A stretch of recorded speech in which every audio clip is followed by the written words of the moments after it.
Infinity sign আপনারা অনেকেই হয়তো দেখেছেন বা চেনেন, জানেন। এর মানে কি জানেন? এর অর্থ কি? এর অর্থ হচ্ছে যে ভালোবাসার কোনো শুরু বা শেষ নেই। যেখান থেকে শুরু হচ্ছে সেখানেই গিয়ে সেটা মিলে যাচ্ছে। এবং এই সাইনটা স্পেশালি টুইন ফ্লেম জার্নিতে বা টুইন ফ্লেমদের কেন ডেডিকেট করা হয় জানেন? কারণ শুরু হয় এটা ঈশ্বরের থেকে, গডের থেকে। আপনি যাকেই মানেন না কেন, সেখান থেকে ভালোবাসার স্রোত যেখান থেকে আপনার শুরু হচ্ছে, আবার সেখানে গিয়ে কিন্তু সেটা মিশে যাচ্ছে। তাই জন্য আপনারা ইনফিনিটি সাইনে কোনো স্টার্টিং পয়েন্ট বা কোনো এন্ডিং পয়েন্ট দেখতে পান না।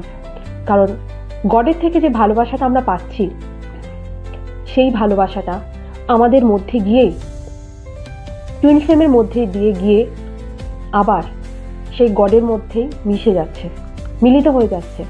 আপনারা যদি এটা ভাবেন যে আপনার টুইন ফ্লেম আপনাকে সব কিছু দেবে, এই আশাটা করে যদি আপনারা জার্নিতে এসে থাকেন বা এখনো বসে আছেন, তাহলে কিন্তু আপনারা সবচেয়ে বড় ভুল করছেন। কারণ অন্যান্য জার্নির মতো এটা নয়। আপনাকে নিজেকে টাইম দিতে হবে, নিজেকে ভালোবাসা দিতে হবে, তবেই কিন্তু আপনার টুইন ফ্লেমের দিক থেকে আপনি মুভমেন্ট দেখতে পাবেন। তা না হলে আপনার টুইন ফ্লেম এখন যে পর্যায়ে আছে, আপনি যতদিন তার থেকে এই সমস্ত জিনিস এক্সপেক্ট করবেন, এক্সপেকটেশন নিয়ে থাকবেন, আপনার টুইন ফ্লেমও ঠিক একই ভাববে।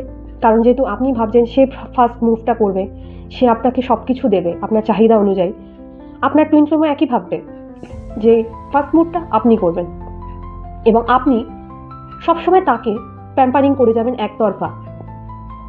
তো এই যে লুপটা একটা ক্রিয়েট হচ্ছে, একটা যে ইলিউশন ক্রিয়েট হচ্ছে, এটা কোনোদিনও শেষ হবে না এবং একটা না শেষ হওয়া জার্নিতে আপনি ফেসে কিন্তু রয়ে যাবেন। তাই যদি এই পরিস্থিতি থেকে বেরোতে চান, তাহলে নিজেকে ভালোবাসুন, নিজেকে টাইম দিন।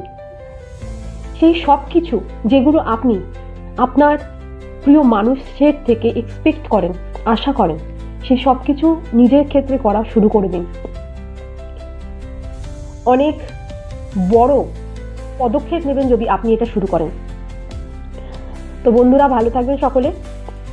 যদি ভিডিও ভালো লেগে থাকে অবশ্যই লাইক, কমেন্ট এবং শেয়ার করে দেবেন।